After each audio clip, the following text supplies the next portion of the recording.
Y continuamos aquí en Punto de Encuentro y vamos a nuestra segunda entrevista de hoy, una entrevista muy importante. Y bueno, para quienes nos están preguntando a través de las redes sociales y también por el WhatsApp, no está mi compañero Penchi, tuvo un problema de salud. Y bueno, le mandamos las mejores energías para que pronto esté recuperado. Por eso estoy hoy pues sola aquí en Punto de Encuentro, pero muy bien acompañada. Porque ya en breve estarán conmigo dos colegas muy apreciados, un periodista guatemalteco, Juan Luis Font, y la periodista salvadoreña Angélica Cárcamo. Pero antes, recordemos que ayer, 3 de mayo, se conmemoró el Día Mundial de la Libertad de Prensa. En Guatemala y en Centroamérica, pues no fue una jornada de celebración, sino más bien de movilización y acciones de rechazo y exigencia para el cese de la persecución y la criminalización contra medios y periodistas independientes. Nos lo cuenta nuestro colega José Pablo de la en la siguiente nota.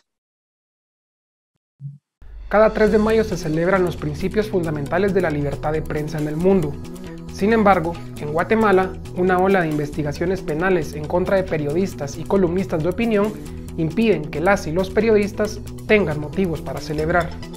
Organizaciones como la Comisión Interamericana de Derechos Humanos han advertido que en los últimos meses se ha observado una intensificación de hostigamiento y criminalización en contra de periodistas.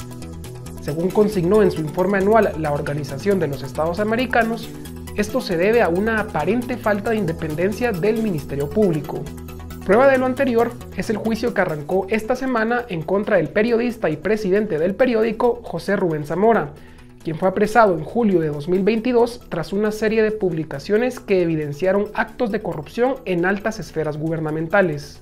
Estas acciones también alcanzaron a 6 periodistas y 2 columnistas de este matutino, quienes, según fiscales de la Fiscalía Especial contra la Impunidad, han obstruido investigaciones con sus publicaciones.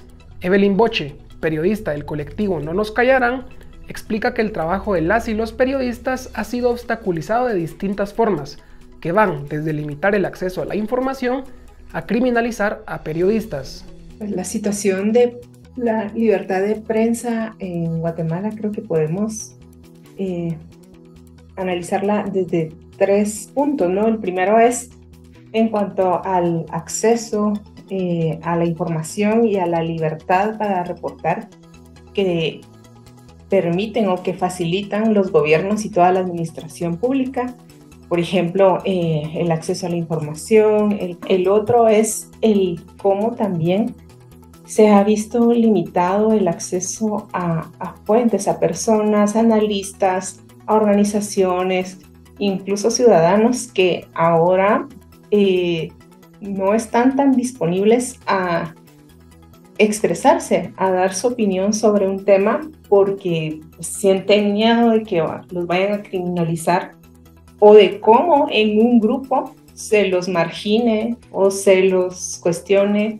Y la más grave, ¿no?, es también la situación de riesgo en la que estamos muchos periodistas, porque pues por el solo hecho de hacer el trabajo, de reportar un tema, vemos que ya hay varios compañeros y compañeras que están bajo investigación, y esto no es indiferente, no nos deja indiferentes.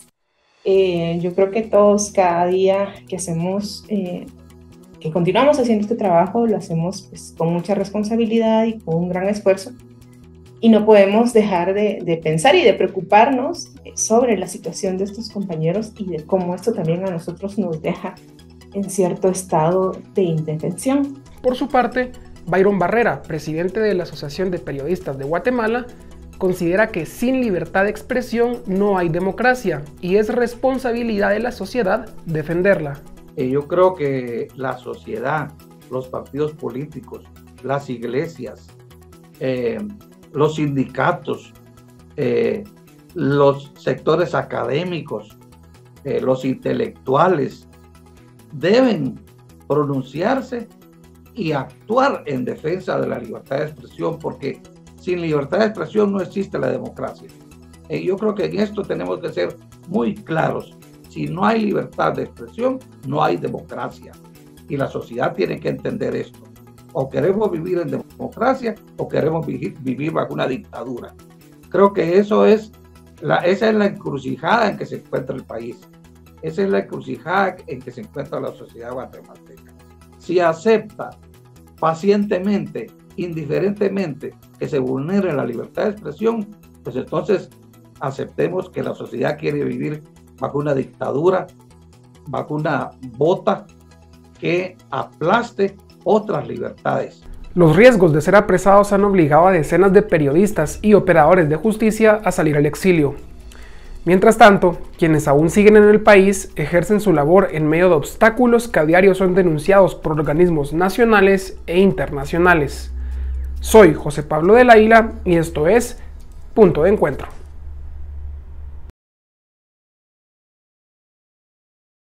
Muchas gracias a nuestro colega José Pablo del Águila por esta completa nota. Y bueno, tal como le explicaba, el mismo día en que conmemoramos el Día Mundial de la Libertad de Expresión era el segundo día de juicio en contra de José Rubén Zamora Marroquín, presidente del periódico. Y por si fuera poco, esta ola de ataques en contra de periodistas en Guatemala también se caracteriza en otros países de Centroamérica y así lo denunciaron asociaciones gremiales y colectivos de periodistas independientes en nuestros países. Y para profundizar en este tema, tengo mucho gusto en saludar y presentar a mis colegas periodistas, Juan Luis Font, conductor del programa Con Criterio en Guatemala, y Angélica Cárcamo, presidenta de la Asociación de Periodistas del Salvador, APES, y directora ejecutiva de la Red Centroamericana de Periodistas. Colegas, buenas noches. Gracias por estar en Punto de Encuentro. Buenas noches, Marielos. Un gusto poder acompañarles esta noche en Punto de Encuentro con las audiencias de Guatemala que nos están sintonizando a esta hora. Buenas noches, a mí me encanta estar hoy con Angélica y contigo, Marielos, y poder platicar sobre nuestra profesión, sobre lo que está ocurriendo en el entorno regional y sobre el apremio que tenemos la mayoría de nosotros respecto al futuro del periodismo. Efectivamente, Juan Luis, y precisamente quería empezar contigo. Tú has vivido en carne propia el exilio forzado. Has tenido que salir de Guatemala por distintas presiones y criminalización. Tal vez quisiera pedirte que muy brevemente nos cuentes, nos recuerdes las condiciones que tuviste que afrontar en Guatemala y cómo esto se refleja ahora, cómo lo ves tú en lo largo de estos meses al resto de periodistas del país. Marielos, yo he sido mencionado en 5 casos distintos por el Ministerio Público. No me han formulado cargos en ninguno de ellos, pero me han llevado delante de juez, han solicitado mi arraigo, que luego tuvieron que revocar porque mis abogados lograron demostrar que era ilegal. Han dado por buena la denuncia, la acusación de un exfuncionario muy corrupto respecto de que yo recibía pago suyo en efectivo para generarle buena prensa, a pesar de que él no ha podido presentar una sola evidencia de esa supuesta buena prensa, y en cambio los periodistas que han trabajado en equipos que yo he coordinado o de los que he sido parte han logrado mostrar en cambio que durante ese tiempo en que Alejandro Sinibaldi, el exministro de Comunicaciones, dijo que me había entregado por pagos algo así como $200,000 a lo largo de 2 años. Mis colegas han logrado demostrar que hicimos una serie de investigaciones en las cuales se demostraba la corrupción con la que él administraba el Ministerio de Comunicaciones. Y sin embargo, el Ministerio Público, la Fiscal General y por supuesto la Fundación del Terrorismo me han iniciado proceso y hacen constantemente declaraciones. Una de las más, a mí me parece penosa de parte de esta fundación. Alegan que mi casa, comprada hace 25 años por mi esposa y por mí, fue comprada con dinero lavado. Una acusación que ya me había hecho antes Manuel Valdizón, el ex candidato presidencial, y que ahora el señor Méndez Ruiz se apropia. Hoy mismo, en el caso de José Rubén Zamora, fui mencionado por un testigo espurio, como es el exdiputado Hernández Asmitia, diciendo que las extorsiones de las que acusaban a José Rubén Zamora eran extensibles a mí y mencionó mi nombre. Entiendo que la jueza lo mandó a callar en ese momento porque le dijo que a él se le había llevado a hablar estrictamente sobre el caso del señor Zamora y no para que ampliara sobre sus hazañas como diputado o incriminara a otras personas. Pero sí, yo he estado bajo acoso de estas fuerzas que están unidas, están aliadas para ejercer presión enorme sobre el periodismo guatemalteco. En concreto, Méndez Ruiz ha dicho que dos personas que somos o que él considera referentes en la prensa nacional, como José Rubén Zamora y yo, debemos desaparecer del panorama.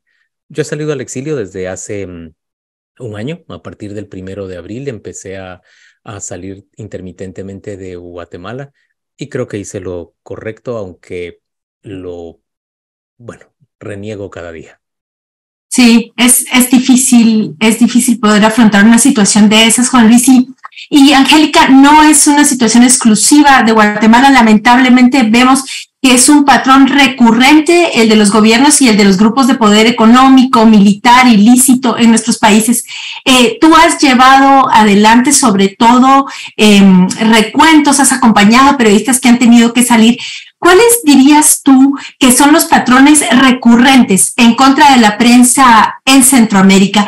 ¿Y quiénes serían los actores, digamos, que abanderan esta ola autoritaria que tiene en los periodistas como a su blanco preferido, además de jueces y fiscales? Sí, bueno, muchas gracias, Marielos, por la pregunta. En primer lugar, quiero solidarizarme también con Juan Luis Font y varios colegas de Guatemala que sabemos que se han visto obligados a salir porque no hacerlo implica poder estar enfrentando prisión de una manera que pues, lógicamente es ilegal, ¿no? Como es el caso que está enfrentando José Rubén en estos momentos. En el caso de Centroamérica es muy complejo, pero principalmente suelen ser, bueno, los grupos de poder. En la mayoría de los gobiernos de la región centroamericana, pues son ellos, los estados, los que están atacando más a la prensa.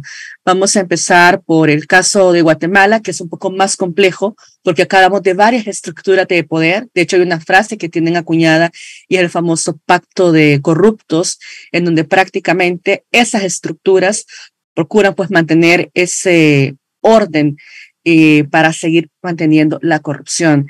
Y eso ha decaído en que hoy en día el escenario más grave de Guatemala es que incluso no tengan capacidad de tener quienes representen legalmente para llevar procesos. O sea, me parece que es uno de los elementos más graves que hemos visto, digamos, en estos últimos años. Centroamérica debería estar mejorando su índice de democracia después de haber enfrentado guerras civiles, después de haber enfrentado procesos de dictaduras, después de haber enfrentado un montón de procesos de desigualdades, pero lejos de ello pareciera que estamos retrocediendo aceleradamente. Y lo peor es que estos gobiernos se sienten con el poder de poder tomar esas decisiones porque también pareciera que ya no importa mucho los llamados de atención que puedan hacer las autoridades de la comunidad internacional, que es un tema que podemos hablar más adelante. Pero para mí en este momento, Guatemala, por la coyuntura electoral que están enfrentando, está en su momento más complejo. Luego podríamos ver el caso de Nicaragua, que es un caso muy peculiar, y me dirán por qué lo colocas en segundo lugar. Es porque ya venimos con una Nicaragua de un régimen, de una dictadura. No estamos hablando de democracia, pero que lamentablemente en este 2023 hemos visto cómo muchos colegas siguen viéndose obligados a el exilio para evitar el tema de la presión, el tema de la persecución. Otros colegas, en el peor de los escenarios, también se han enfrentado al reto de querer entrar a sus países luego de una cobertura periodística y les dicen, mira, ya no puedes entrar, no puedes viajar porque hacerlo implica que te puedan meter preso. De hecho, desde la red centroamericana nos ha tocado atender muchos casos de colegas nicaragüenses que se han visto en problemas porque a veces la mayoría viaja a Centroamérica con su documento de identidad, no traen el pasaporte y pues suele ser un proceso muy complejo. Además del temor de que te quiten la nacionalidad, que es uno de los casos más graves. Seguimos en el caso de El Salvador con el gobierno de Nayib Bukele, un gobierno que es muy popular en la región de Centroamérica. Creo que decir su nombre para cualquiera que me esté escuchando en Guatemala lo ubica perfectamente. Lo quisieran tener, creo que de presidente, si le preguntara mucha de la gente, pero es esa capacidad de vender un discurso y una narrativa de una realidad que dista mucho en materia de respeto de derechos humanos. Solo el año pasado la Asociación de Periodistas registró alrededor de 136 vulneraciones a la prensa. Los casos más graves tienen que ver con Pegasus, este software espía que fue generado y afectado a más de una veintena de periodistas, sin que al momento la Fiscalía General de la República dé un avance de las investigaciones, pese a que se exigió una celeridad del caso. Luego tenemos el tema del régimen de excepción. Ya tenemos más de un año de estas medidas represivas en esta, entre comillas, combate a este grupo criminal, pero que en realidad ha servido para vulnerar muchos derechos humanos y también para criminalizar la labor de la prensa y de las personas defensoras de derechos humanos. Al menos 11 periodistas se vieron obligados el año pasado a salir del país en el marco del régimen. De estos 11 periodistas, 3 ya se fueron de forma permanente del país. Estamos hablando de 2 hombres y una mujer que en este momento, los colegas, no ven la posibilidad de retornar por temor a poder tener represalias de este gobierno. Y cierro con Honduras. Si bien tenemos un gobierno nuevo con Xiomara Castro, lo cierto es que no ha habido mayores cambios en materia de fortalecer los mecanismos de protección a el gremio en este país. Honduras es el único país de Centroamérica que tiene algo que se llama mecanismos de protección. Hay solo 4 países en América Latina que tienen implementado este mecanismo. Estamos hablando de México, Honduras, Colombia, Brasil. Y en el caso de Honduras, han desmantelado la estructura con la que se venía trabajando hasta el punto que están generándose nuevamente casos de amenazas, sobre todo por grupos de poder en el interior del país contra medios independientes, sin que las y los periodistas tengan un mecanismo de apoyo y de atención oportuna desde el Estado. Esto es un poco lo que conocimos en el mes de marzo, en una visita que también hicimos a ese país.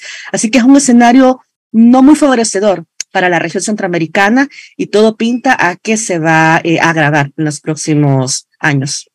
Gracias, Angélica. Juan Luis, ¿cómo repercute esto en nuestra profesión, en hacer periodismo? ¿Baja la calidad del periodismo? ¿Hay autocensura o propia censura? ¿Los medios empiezan a pensar en la sobrevivencia y en el ataque a sus financistas, digamos, de publicidad? ¿Cómo se vive? ¿Cómo repercute esto en el periodismo?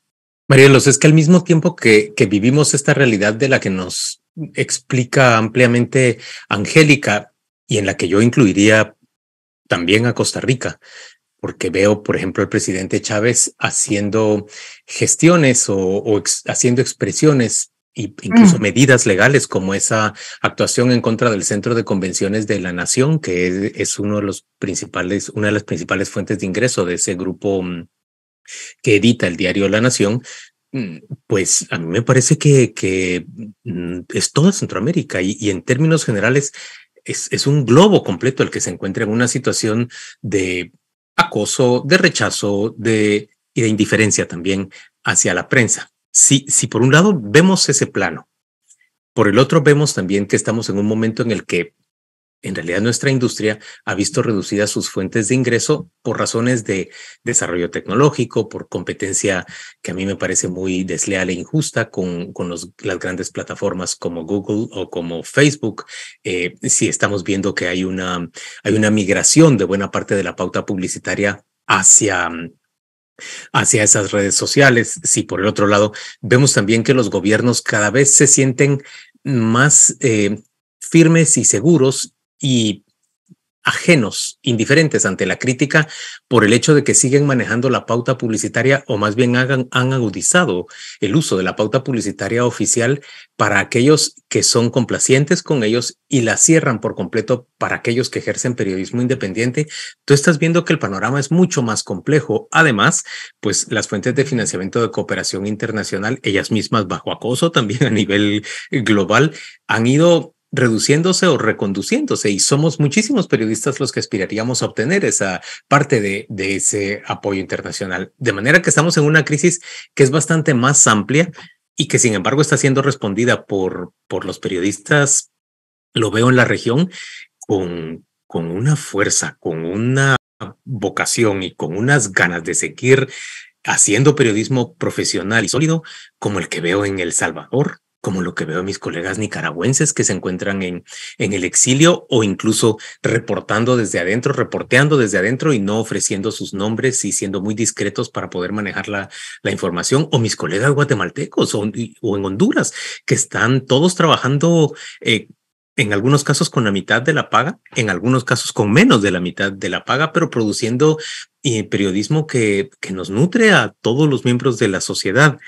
Sin embargo, estoy seguro que esto puede hacerse con esta enjundia, con este deseo, con esta vocación, de manera temporal. Tendremos que encontrar nuevos mecanismos de financiamiento, nuevas fuentes y maneras de poder sostener esta profesión de una forma sustentable. Hablemos de un factor aparte. Bueno, Angélica ya hacía una descripción muy exhaustiva y muy clara de lo que están haciendo, el tema de dejar a los periodistas sin defensa, porque empiezan a perseguir a los abogados. Incluso te pasó a ti con tu propio abogado, Juan Luis. Me acusaron de haberme coludido con él para pedirle algo a una jueza. Por supuesto que el abogado defensor y el acusado van a ponerse de acuerdo respecto a cualquier medida. Y claro, eso lo decía, por ejemplo, Alejandro Rodríguez, un penalista, exsecretario del MP, dice, es imposible que no se pongan de acuerdo si es el abogado que lo representa. Pero bueno, José Rubén Zamora, 3 equipos de abogados y ya 2 en la cárcel, etcétera. Pero el papel que juegan los llamados net center, las granjas de troles, o como los quisiéramos llamar, o sea, empieza un tema de acoso, digamos, digital, al mismo tiempo también del acoso judicial y de la persecución. ¿Cuáles son? ¿Qué papel juegan en esta estrategia de criminalización estos net center? Algunos anónimos y algunos que no son anónimos, desde cuentas muy claras en todo este tema de persecución, Angélica. Bueno, hay una tendencia en América Latina, y esto lo vimos mucho con Donald Trump en Estados Unidos, de ocupar estas plataformas de redes sociales. Sobre todo vemos en Twitter, en menor escala, pero ocurre mucho en Facebook, pero más Twitter, esta promoción de discursos de odio, ¿no? En algunos países les conocemos como net centers, en otros son troll centers, pero son estas cuentas masivas creadas con el objetivo de atacar a una voz crítica, por lo general, hacia un grupo de poder político. Y en el caso de la prensa, lógicamente, quienes hacemos un periodismo independiente, un periodismo que no le gusta al poder, porque al poder no le gusta transparentar, ni rendir cuentas, ni que le cuenten las costillas. ¿Cómo se articulan? Hay casos, y México desgraciadamente ha sido un nicho, y Brasil, donde hay empresas prácticamente que se dedican a vender el servicio de net centers o de troles para poder abastecer a personas afines al gobierno o incluso en algunos países a los gobiernos. Eso es un poquito difícil de afirmar en qué países exactamente, porque habría que tener esos datos, pero sí podemos decir que si hay muchas cuentas troles activadas sobre un gobierno, de gratis no lo harán. De gratis no lo harán, para que también lo tengan en cuenta. Y terrible que la misma gente que paga los impuestos es la que al final está manteniendo, claro, de alguna manera desde el gobierno. Ahora, ¿qué impacto tiene este tipo de situación? Uno es que la mayoría de estos tipos de mecanismos también son replicados por gente fanática, porque hay que decirlo, también mucha de esta gente cree en lo que plantean este tipo de troll centers, porque ese es el objetivo, masificar un discurso. Además, en el caso de El Salvador, por citar un ejemplo que creo que es el mejor para citar en materia de discursos de odio, de cómo lo difunde, casi siempre es el presidente, con atacar a un periodista, por ejemplo, le siguen los ministros, le siguen los diputados, le siguen sus fanáticos y de repente empiezan todos los troles. ¿En qué termina? En que en muchas ocasiones muchos periodistas deciden censurarse. Yo le llamo autocensura, porque la autocensura, en mi opinión, no existe. Deciden censurarse para evitar seguir siendo víctimas de estas expresiones de violencia. Y es mucho más grave con las mujeres periodistas, porque hay una carga de vulneración por condición de género. Yo siempre suelo colocar este ejemplo, y ya aprovechando que tenemos a un colega que es Luis Font. Cuando te atacan, Luis, ¿cuántas veces te han dicho a vos en Twitter que te van a violar sexualmente? Nunca, además, nunca hablan de mis rasgos físicos. Nunca se refieren a si soy gordo o soy flaco, si estás casado o no, si tu papel es estar en la casa, lavar platos. Te voy a decir que ha habido un periodo en el que sí han tratado de estigmatizarme con, bueno, en Guatemala es muy común que te digan 3 cosas: que sos indígena, que lo considera un insulto, un sector de la sociedad, que sos comunista, que también lo considera un insulto, y que sos homosexual. Eso también lo consideran un insulto y en ocasiones lo han hecho conmigo, señalándome o comunista o como homosexual. Pero admito lo que tú estás diciendo, Angélica, que hacia la mujer hay una carga especialmente dura, especialmente severa, y que hay una sexualización de la mujer que termina siendo, que la hace enormemente vulnerable.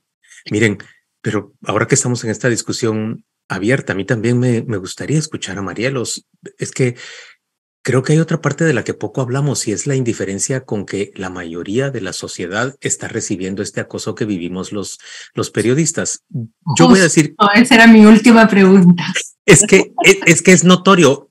A finales del año pasado, principios de hacía una investigación sobre la situación de libertad de expresión en América Central, para la cual platiqué largo y tendido con Angélica, y me percataba cuando hablaba con los colegas salvadoreños o con los colegas nicaragüenses de con qué ojos ven ellos, por ejemplo, que los sectores privados de sus respectivos países sean tan indiferentes frente a lo que está pasando con los periodistas. Y me lo pregunto respecto a mí o respecto a José Rubén Zamora, a quien ven en la cárcel y simple y sencillamente o se lavan las manos o piensan que, y lo dicen con claridad, que algo se merece porque algo tuvo que haber hecho para estar en esa situación. Y yo, que no soy ciego y que tampoco, y que procuro no autoengañarme, me doy cuenta que nosotros también los hemos antagonizado a ellos como poder económico durante mucho tiempo, y un poco estamos cosechando algo que ellos creen que nosotros sembramos, o más bien ellos justifican por el antagonismo que nosotros hemos creado, las críticas que hemos sembrado hacia ellos, un poco justifican lo que está ocurriendo en contra de la prensa. Pero hay una sociedad entera que pareciera relativamente indiferente. En el caso de El Salvador me preocupa especialmente por la popularidad del presidente. Por suerte en Guatemala solemos tener políticos cuya popularidad dura muy poco, ¿verdad, Marielos? Sí, que hacen esfuerzos porque después del primer mes ya nadie los quiere. Pero bueno, yo precisamente cerremos esta conversación con eso. ¿Cómo le explicamos a la gente? ¿Es posible pensar o cómo explicar? Fueron primero los jueces y los fiscales, incluso magistrados independientes. Luego, incluso muy populares ellos. Y que están ahora en el exilio o en la cárcel. El caso de Virginia La Parra es tremendo. Pero, por ejemplo, también ahora los periodistas. Pero la gente piensa, bueno, como decía Juan Luis, algo habrán hecho. O se creen superiores a la ley, entonces que nadie los toca. Pero esto se va a traducir en afectar a la ciudadanía, en donde haya un escenario general de censura general y de persecución general. Angélica, Juan Luis, cerremos con eso un poco para decirle a la gente por qué importa que persigan jueces, periodistas, fiscales, defensores de derechos humanos. ¿Por qué importa? Antes de responderte esta pregunta, solo quiero cerrar un poquito con la anterior, con el tema de los troll centers y los discursos de odio. Y es que me parece que hay un tema pendiente y una entidad para colocar, y es abrir el debate sobre la importancia de generar mecanismos de autorregulación de estas grandes empresas de redes sociales como Facebook o Meta, o en el caso de Twitter, ¿no?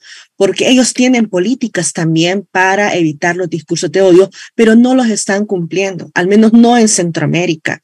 Y también me parece que, desgraciadamente, para estas grandes corporaciones, nuestra región no es relevante. O sea, sí ponen un poco la mirada en México, sí ponen un poco la mirada de repente en Brasil, sobre todo en coyunturas electorales, pero Centroamérica, aunque nos estén atacando incluso cuentas verificadas de funcionarios, siguen existiendo, se siguen promoviendo. Entonces creo que también hay que abrir un debate en ese sentido con hablar sobre autorregulación, o en todo caso un tema de regulación, que sé que es un tema muy fuerte, porque lógicamente yo estoy en contra de que se vulnere el derecho a la libertad de expresión, pero también suelo decir esto: los discursos de odio no son libertad de expresión, para que también lo tengamos muy en claro. Ahora, para regresar en el otro punto sobre el tema de las popularidades y cómo poder sensibilizar a la ciudadanía, yo creo que hay varias cosas que podemos trabajar. En primero, que es un trabajo parte periodistas, pero mucho parte de medios de comunicación, es todo este tema de la famosa alfabetización mediática. Hay que recordar que los países centroamericanos explicar sobre qué son los medios de comunicación, es algo que no está incluido en las mallas curriculares. Ahora, con el auge de las tecnologías de la información y la telecomunicación, es muy común encontrar gente que se llama generadora de contenidos. Tenemos este auge, por ejemplo, de los famosos youtubers, y se suele decir que los youtubers van a desplazar ahora a las y los periodistas. Es algo que, por ejemplo, ahora en El Salvador se está diciendo mucho. Yo suelo responder, a ver, ¿un periodista puede hacerse youtuber? Sí. ¿Un youtuber se puede hacer periodista? ¿O es periodista? No. ¿Se puede hacer? Quizás, porque tienen que... Si sigue el método periodístico. Claro, bueno. Exacto.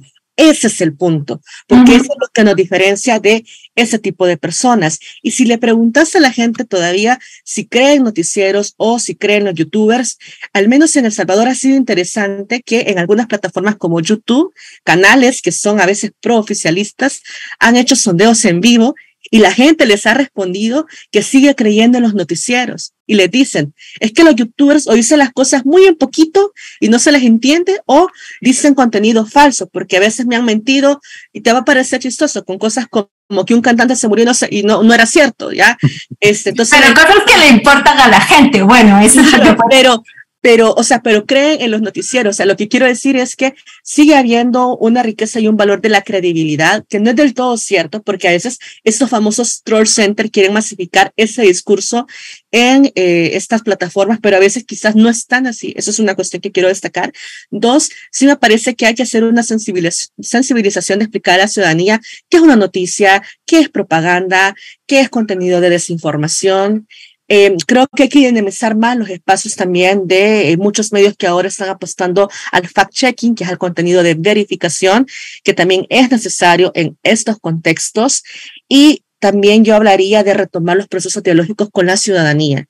El periodismo tradicionalmente ha sido esa riqueza de experiencia de yo publico un contenido y antes era me leen, me ven, me escuchan, pero me parece que hoy en día hay que agarrar un poquito de humildad y hacer procesos horizontales. Es decir, publiquemos un contenido, pero también generemos espacios de diálogo con la ciudadanía. Expliquémosle cómo hicimos nuestro trabajo.